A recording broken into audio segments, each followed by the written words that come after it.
Thanks for listening to and subscribing to the Inside Deschutes County podcast. Wherever you might be and however you might be listening, thanks for making us a part of your day. Be sure to catch us wherever you listen to your podcasts. You can also find us on deschutes.org/podcast. Deschutes County is an amazing place to live, work, and play. Great place to raise a family. I love the weather in the high desert. At Deschutes County, we provide excellent service.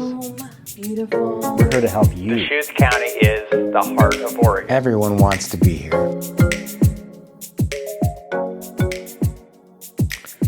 This is episode 4 of the Inside Deschutes County podcast, a place where you can get up to speed on the happenings of the county and learn about the people that serve our community. I'm Eric Breon, bringing you this podcast from the Deschutes Services Building in Bend, Oregon. Yes, Bend, Oregon. We're in Central Oregon, in case you're listening from outside the area, so welcome.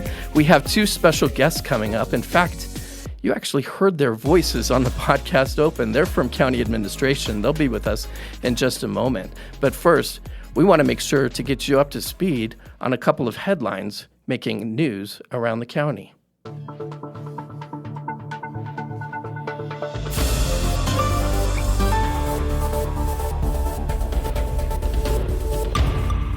A heads up for you driving on county roads. The road department has begun its chip sealing work throughout the county. In fact, they do about 90 miles of road each year. There's a lot of work there. You can go to deschutes.org/road and see which roads are being worked on right now. This is a good opportunity for the June 20th Solid Waste Advisory Committee meeting.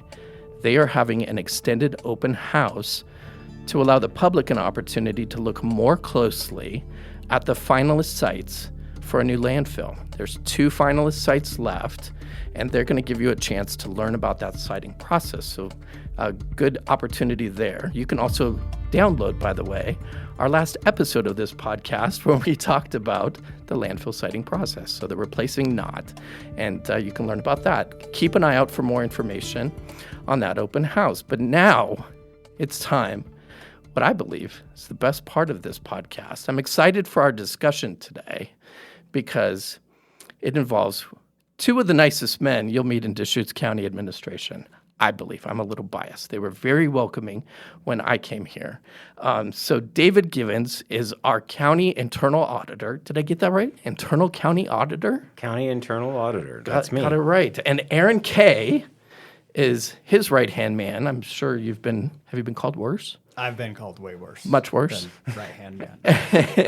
You're the performance auditor. I'll let you explain what that is. Do you know what that is? I do know what that is. Yeah. I'll let you explain what that is in just a moment. But welcome to you both. Thanks to you both for being here. We wanted to bring you both on because it's really an exciting time for county administration and big changes for you, David, as you are retiring after 20 years. 21 years. 21 years. Holy smokes. Okay, so 21 years and 1 month. So that's exciting. So David, what's going on through your mind as you prepare for this next chapter? Well, it's a little surreal. I'm not sure exactly what's going on in my mind. I'm just kind of delaying everything I'm thinking about to get through work, get through this retirement. So he's got get work 12. done. He's got 12 days of work As left. of this recording. As of this recording, and I expect him to be at every single one of those. So, Aaron, maybe this was a little risky conversation to have, at least in my mind, because as you and I have talked, the word audit has kind of strikes fear in the heart of all. Yeah, taxes and everything, and the process and corrections and all those things. So we're trying to drive our podcast numbers up. Okay. So can you explain? Not scary audit. Can you explain what this is without crickets going on? Yeah, I could give it my best shot. I mean, performance auditing is here to basically be an independent body of government to look at the way government works and the processes involved to make them better, to make everything more equitable, economical, efficient, just make more transparency there for government. We report to a public body. We publish all our audit reports, so they're available out there for public consumption. So super important work that has an impact on people who might be listening at home, right? Because you're doing some correction. David, am I correct on the things that happen in the county? I wouldn't call it correction. Oh, how would you phrase it? I would say that we help Improve systems? We help give people good ideas to improve and change. And if we've left a mark on the county in terms of change, that's perfect. I mean, that's what we're here to do, is help improve services, help improve the bottom line, help improve things move forward. That's it. I mean, I've been doing this over 100 reports, over 1,100 recommendations over my career here at the county. So 21 years, a long time. Yeah. In fact, you were just recognized with a Lifetime Achievement Award for your work. I'm sure that you've seen your fair share of systems that you've had to fix or improve. Is there a story or something that you've worked on that was maybe the hardest one you worked on, or perhaps the most impactful, or what comes to mind as now you start to reminisce on 21 years here at Deschutes County? I hate to think of it down to the stories with the departments as much as the stories with the people. I mean, I've worked with so many county administrators, department heads that have moved on and retired, left us for different opportunities. It's been a great place to help everyone just move along professionally in different ways. And so, yeah, there's been lots of stories along the way, and a lot of them I remember, and I wouldn't want to bore our audience with those. Because, again, we're trying to drive the numbers up a little. No, I'm just kidding. I mean, there's some juicy spots here and there. There's the county is not immune to fraud and things like that. We do have finding of those things every now and then. It's few and far between. But all in all, it's good work. It's meaningful work, and it has an impact in departments. So. Aaron, what about you? Any crazy stories kind of as you've been here working on? I don't think we have anything that'll top a bag of rubies out at Solid Waste from our prior podcast. But David shared a funny story with me when I first started about literally his first task that he was tasked with here 21 years ago. And it kind of proves out what an audit is not. So he was given a clipboard and went out literally to every county department and inventoried everything. Oh my goodness. Well, I wasn't inventorying it. I was watching a guy inventory and so scanning all these different things. I was even more exciting. Yeah. So this is 100% what an audit is not. And I think, thankfully, over the last 21 years, he's steered us away from a clipboard and watching somebody else count things. We do a little bit more meaningful work. Yeah, I mean, I've watched you guys work a little bit from afar, and it's really been cool to see how people, I think at first, are a little fearful of it. Safe to say, use that word, or at least maybe skeptical of what the process is going to be like. But then they come through it and they go, man, we're better for having gone through this process. Is that what you have experienced through most of? I mean, it's not perfect all the time, but is that kind of right? That fear is the unknown. It's hard to explain what the audit is when we're going into it sometimes to them, because they just have no preconceived notion of what an audit is. They might have heard an RS audits, and it's not one of those.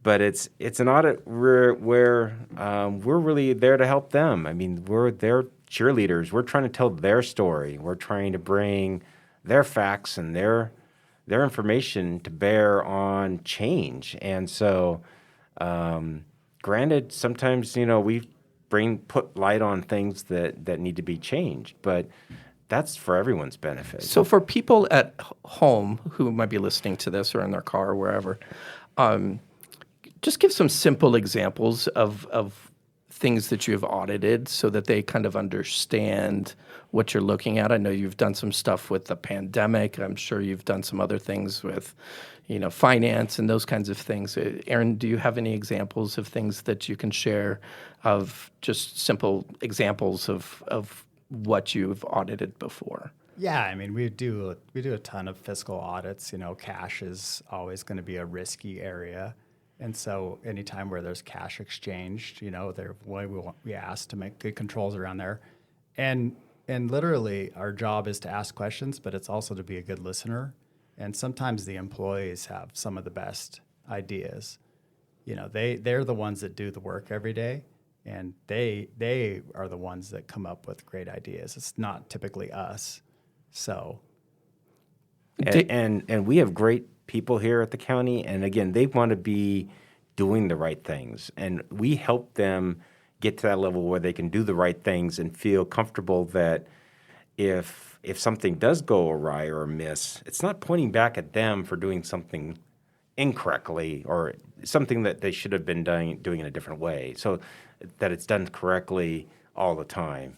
And so again, just trying to be present and make sure that they're mindful of that. And when we explain what we're trying to do, they're all behind us because it's all about trying to make them succeed in their role, whatever that might be in the county. And so again, we've done audits. Fiscal represent probably about a 35% of maybe kind of audits we do. We do more performance audits, which range through, like you said, contact tracing. I did one of those.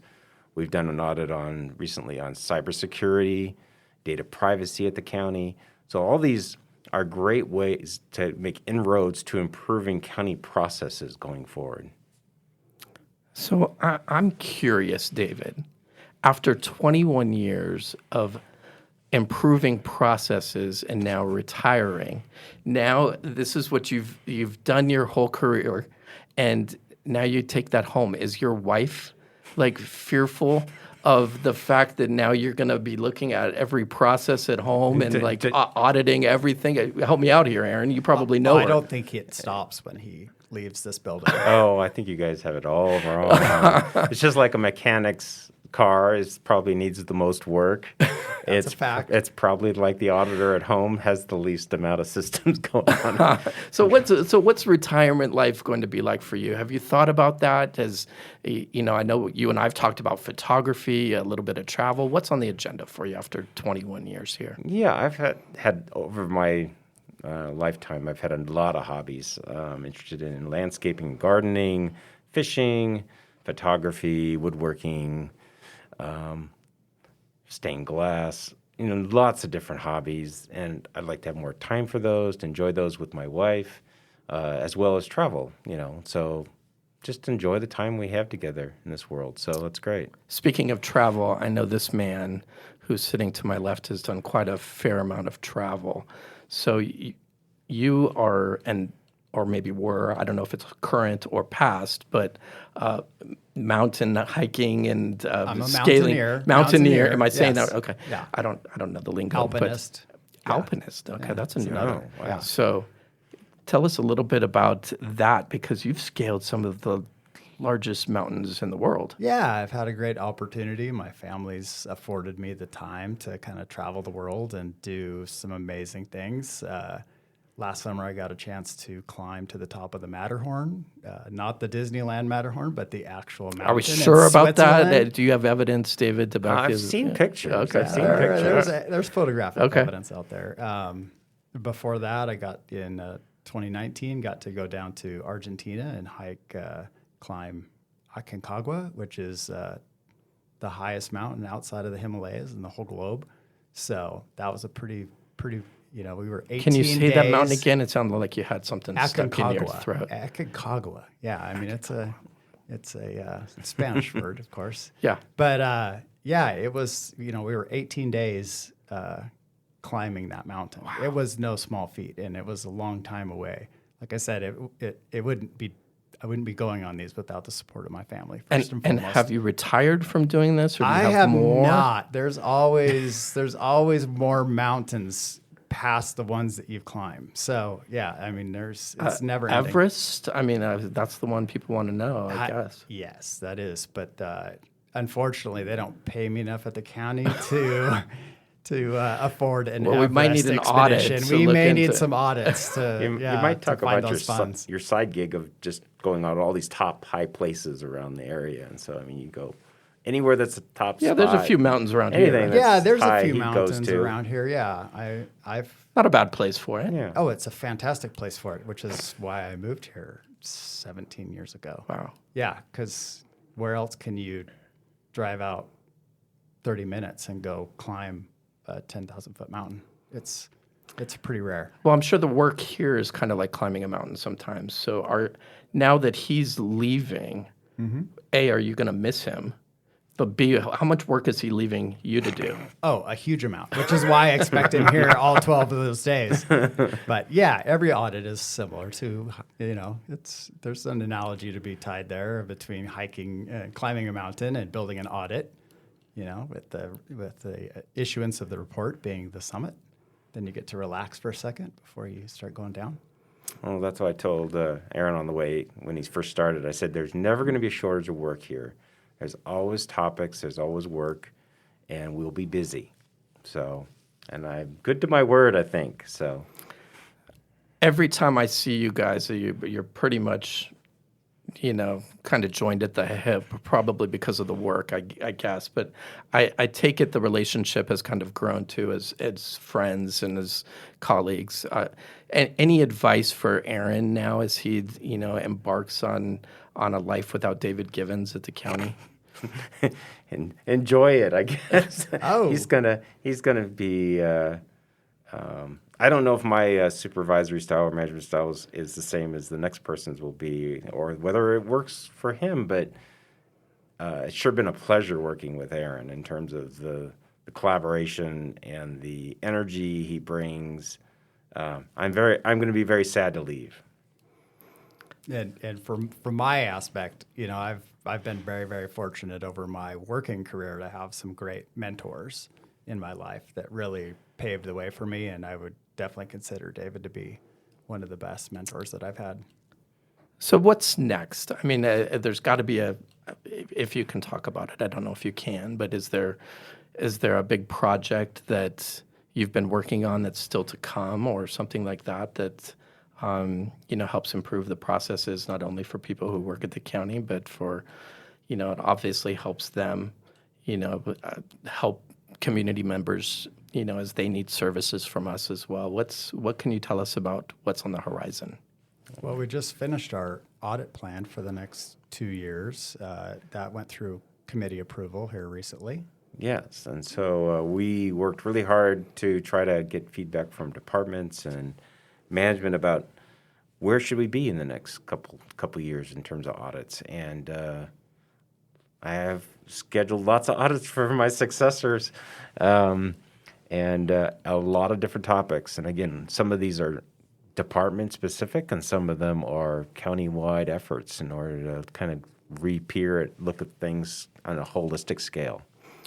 So, what's the? I'm sorry to interrupt. Go ahead. Oh no, I mean some of the ones that he's alluding to is we're doing like a pay equity audit to try to see if we're paying people that have the same job classification in the same way, which I'm excited about. Important for a lot of people, right? A lot of interest there. The 1,200 plus employees at the county, right? To make sure that the people that are doing the same type of work are getting equally compensated. And that's a focus of internal audit these days, is to make sure we're looking at equity topics.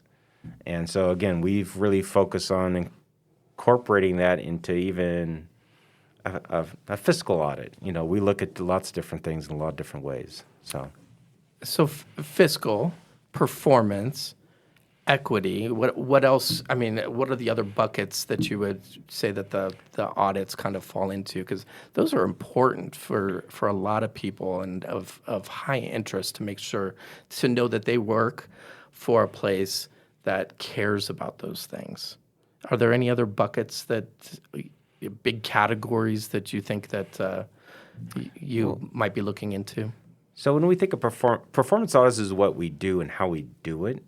The categories are kind of subjective, I guess I'd say. We do some that are compliance, operational, organizational, but we do ones that are like transition audits. So that's an audit we do to help electeds who are transferring out of office and new electeds coming into office. We help them in the transition to make sure it's a smooth one, that there's no big unknowns there, and it goes well.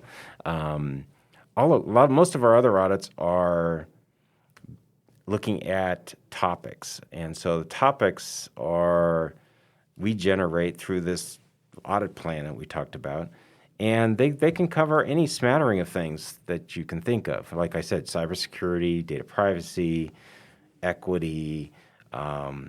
We have things on the topics for elections. That's an important area.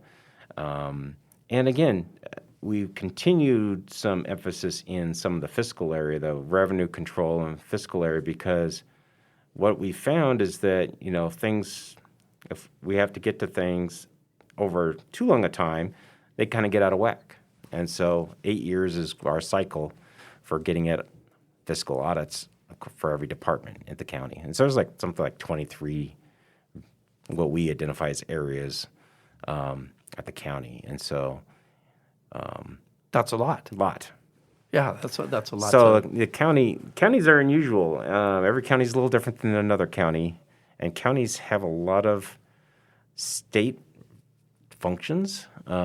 District attorney's a state function, the assessor's a state function, clerk's a state function in some way, parole and probation's a little bit of a state function. So again, a lot of things that we do on behalf of this, that we've taken over because we have more local control of these projects. But then we also have all the mandated county functions. And then beyond that, we have all the other things that we get into as a county. And so it's just all very interesting.